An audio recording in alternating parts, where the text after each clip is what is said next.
Thank you for the introduction. Okay, hi, I am Seunghun Lee from University of Maryland. First, I would like to thank all the organizers, Jennifer and Lucas and Yang, for organizing such a nice workshop. I'm enjoying that, and everyone does, probably. So, yeah, actually, my talk is a little bit simple physics, but it's really difficult to experimentally observe. So I'm going to talk about the observation of perfect Andreev reflection in the topological superconducting states as a manifestation of the Klein paradox. So I guess everyone tired now, so let's start with really simple things. So everyone has experience to solve this problem, so-called quantum potential step problem. So by solving the boundary condition with wave function from Schrödinger equation, we can see how particles can behaves and when the particle meets such kind of potential step. So we can calculate the reflection coefficient and transmission coefficient. And we can do the same thing for the different potential barrier, like the theta function barrier or the rectangular potential barrier. So the transmission coefficient get complicated a bit, but we can still get it. But afterward, the Dirac tried to combine Schrödinger equation and the relativistic theory. So basically, he wants to use the relativistic energy and then to solve this equation. And then he introduced the matrices, so-called gamma and Dirac matrices, which consisting of Pauli matrices. And then he got the relativistic Schrödinger equation, so-called Dirac equation. And after that, Oscar Klein did the same thing, what we just solved with Schrödinger equation. So he tried to solve the quantum step problem with Dirac equation. And then he realized that reflection coefficient is always zero, regardless of the height of a potential step, which is known as Klein paradox. So basically, in the relativistic quantum realm, the reflection coefficient should be always zero.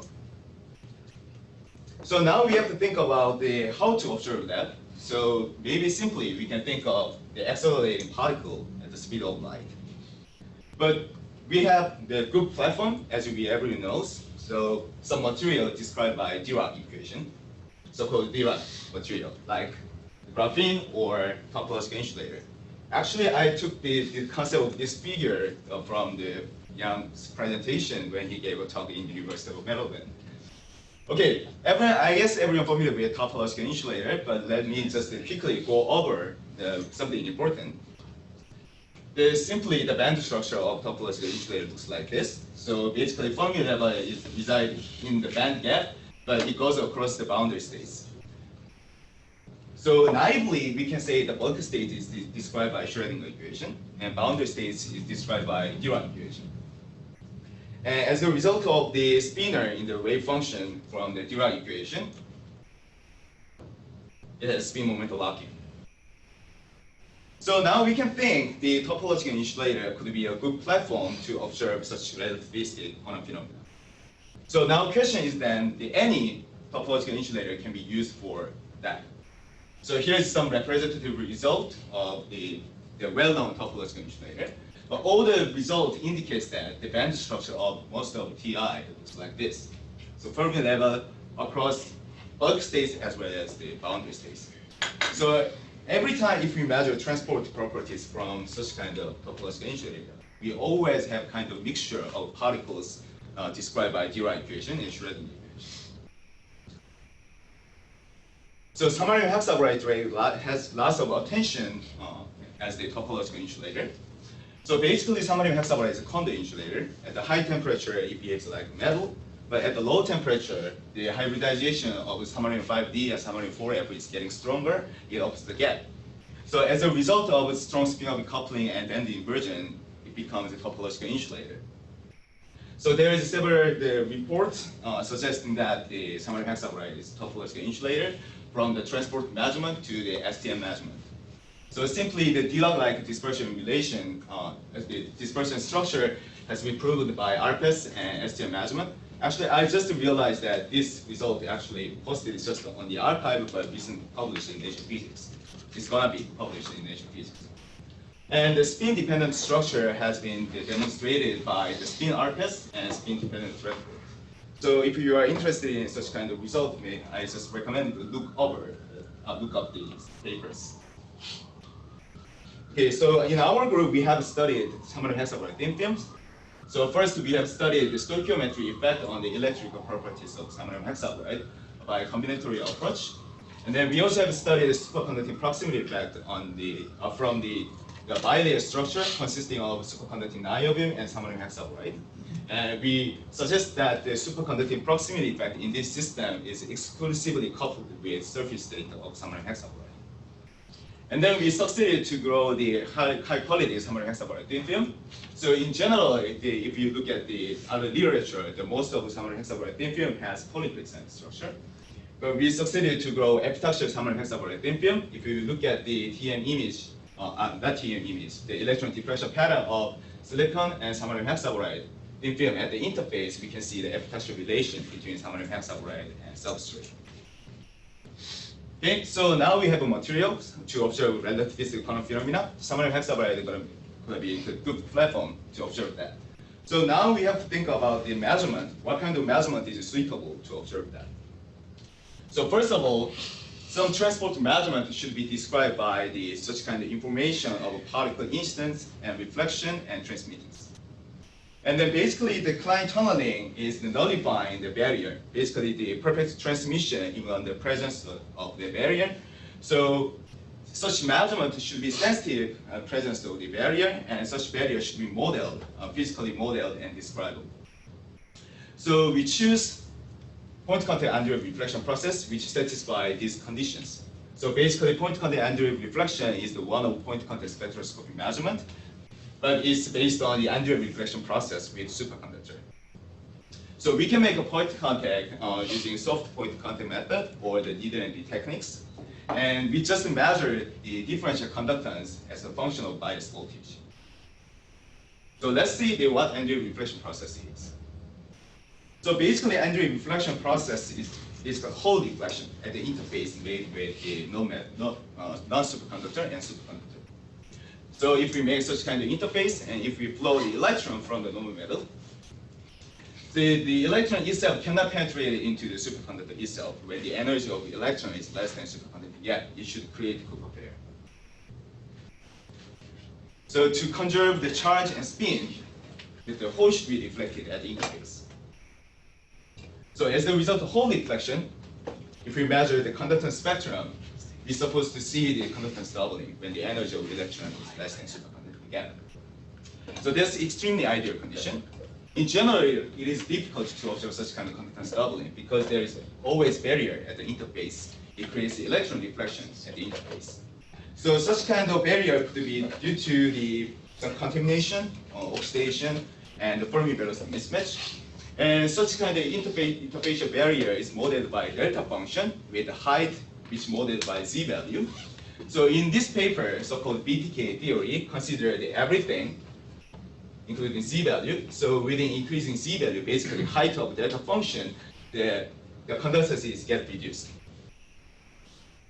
Okay, so the point context Andreev reflection measurement could be a good platform to observe such relativistic quantum phenomena because it's described by quantum mechanical particle traveling process, and they're also really sensitive to the barrier.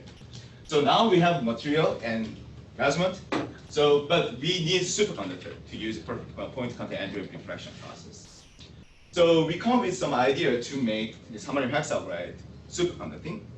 So simply just make Samarium hexaboride on the yttrium hexaboride. As superconductor, we can make Samarium hexaboride superconductor. So here is several necessary condition of superconductor. So basically higher TC is better because it makes much easier to access such kind of measurement. And then the most important thing is growth condition regarding in terms of growth condition. Because to grow the high quality Samarium hexaboride thin film, we need to use very high temperature, above 800 degrees Celsius. So in such case, we can use just the metallic superconductor. Definitely, if we grow Samarium hexaboride around 800 degrees Celsius, it ruins the surface interface. So we cannot get the ideal superconducting proximity back. And we found that the yttrium hexaboride is superconductor. So there is a lot of benefit by taking the yttrium hexaboride. Basically, the samarium hexaboride, yttrium hexaboride have same crystal structure and almost same relative parameter.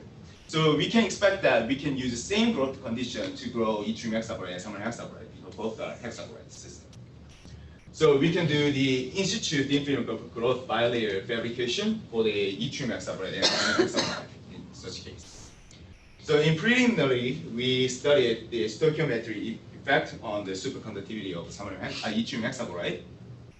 Because there is several reports on the superconductivity of yttrium hexaboride, but the TC of yttrium hexaboride is completely inconsistent from 2 Kelvin to 8 Kelvin. So we studied stoichiometry effect by combinatorial approach, and we found that it's slightly boron deficient if your hexaboride has maximum TC.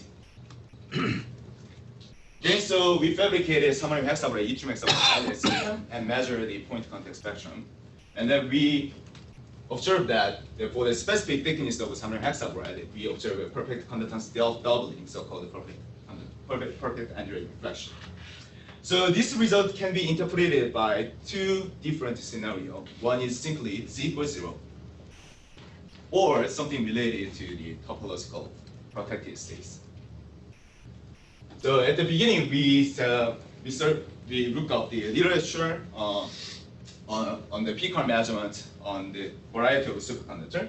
So here we plot the conductance enhancement at the 0 bias versus the Z value. So if you look at all the points, every points were captured by standard BTK theory, which I showed you before. And there is only 2 reports showing the perfect conductance doubling, which is a special case for the niobium and copper junction when Z equals 0. So I will explain that why this Z equals 0 scenario is not applicable for the samarium hexaboride and yttrium hexaboride system. Okay, so to interpret this result, we have done really systematic study of thickness dependency or yttrium substitution effect and magnetic field dependency. Let's look at one by one. Okay, first the yttrium substitution effect. So if we put the yttrium in the samarium hexaboride layer, we can see the conductance doubling. So basically, the purpose of this experiment is tuning the Fermi level as a mimicking of other topological insulator system. So basically, this work is initiated by the fact that no one has observed the perfect conductance doubling for the other topological insulator and superconductor system. So here's the band structure we expect from samarium hexaboride. But if you think the basic nature of samarium hexaboride and yttrium hexaboride, samarium hexaboride is an insulator, and yttrium hexaboride is metallic. Basically, it's due to the different balance state of samarium and yttrium in the hexaboride system. So we can expect yttrium can be the donor in the samarium hexaboride system. So which can increase the carrier concentration, and we can make the conducting bulk states for that. So we put the yttrium, and with the increasing yttrium concentration in the samarium hexaboride, the resistances get decreased and it's become completely metallic. And then we fabricate yttrium substituted samarium hexaboride on yttrium hexaboride now to make the superconducting phase.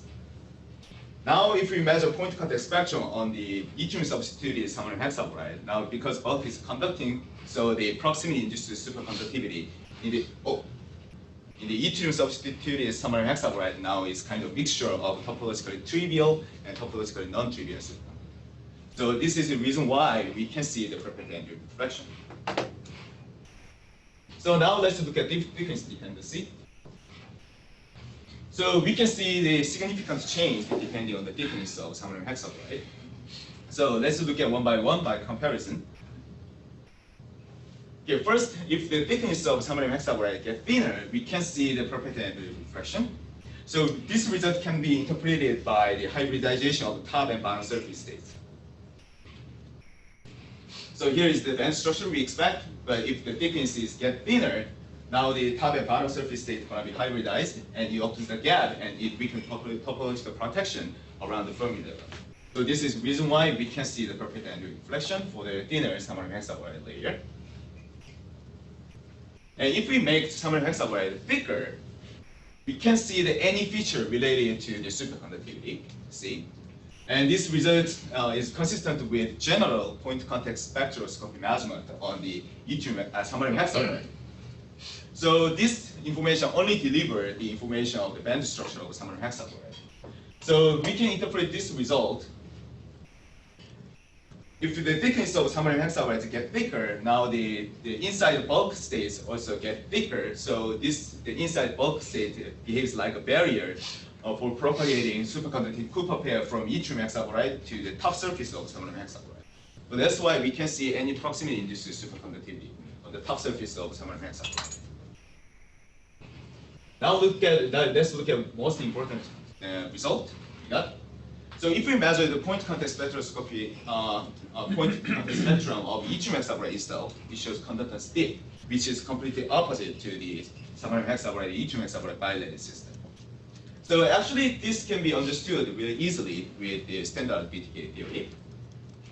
As I mentioned before, the Z value can be estimated by the Fermi velocity dispatch, according to this equation. So if we take the Fermi velocity of yttrium hexaboride, the Z value is going to be 1.4. So if we simulate the conductance curve with the BTK theory using this Z value, it shows conductance dip, which is consistent with what we got from experimental result. But actually, this standard BTK theory is not applicable for the samarium hexaboride, yttrium hexaboride, if we consider the Fermi velocity of samarium hexaboride. The Fermi velocity of samarium hexaboride is not clear yet, but it's ranged from 10 to the 4 to 10 to the 5. So if we take 10 to the 4, Z value should be similar with the yttrium hexaboride case. But if we take 10 to the 4, Z value is even much higher than the Z value for the yttrium hexaboride and the normal matter. So this standard BTK theory is not applicable to understand this perfect Andreev reflection we observed in samarium hexaboride, yttrium hexaboride bilayer. So our theoretical call it to modify this standard BTK theory with Dirac equation. So we call it Dirac BTK theory. So according to this theory, no matter what Z is, we always got the conductance doubling. So let's see what the Dirac BTK theory tells us. So basically, if you measure the point context spectrum of each single yttrium hexaboride, it shows conductance dip. So because of electron deflection at the interface. But if we put the samarium hexaboride on the top, we need to consider the two different effects. From yttrium hexaboride to samarium hexaboride, there is superconducting proximity effect. And there is another proximity effect from the samarium hexaboride to the normal matter tip, which is the topological proximity effect. So in such case, now this system is completely changed. This superconducting side is going to be topological superconductor. And this normal matter side is going to be topological metal. Basically, this metal side inherent spin moment locking properties. So in such case, electron deflection is not allowed anymore. So this picture can be understood by spin moment locking. So because now the Dirac equation, this system is governed by Dirac equation. So basically, we can see that this spin moment locking actually now can apply for the both sides. So samarium hexaboride has the helical superconducting pair, and the platinum iridium side has spin moment locking from the samarium hexaboride. So in such case, electron reflection, which has the same spin direction to the incident electron, is not allowed. So we also have the field dependence study. So for that, actually, we fabricate thin film junction, which all the junction is made by the thin films, which is kind of soft contact method. So if you look at the field dependence data, with increasing the strength of field, the conductance enhancement get decreased. That's reasonable because the magnetic field kills the superconductivity. But actually, most important result can be found in the directional dependency. So if you look at if you compare the magnetic field along outer plane and in plane, the conductance enhancement decreases much quicker when we apply magnetic field along outer plane. But if you look at the gap size estimated from the width of the peak, it's almost same. So that means this difference is not only due to the superconductivity itself. So it can be understood by the spin momentum locking and band change in the band structure by applying magnetic field. So if we apply magnetic field along in plane, the Dirac point is going to be shifted, but spin momentum locking is still preserved. However, if we apply magnetic field along outer plane, it opens the gap and it weakens the spin momentum locking around the Fermi level. So this can be, actually this picture also consistent with what we observed from the other experiments. And this basically if you look at the previous slide, I'm sorry. Okay, basically this picture tells us there is no electron reflection, there's only Hall reflection is allowed. So this Hall reflection indicated by perfect Andreev reflection is indeed a manifestation of the Klein paradox.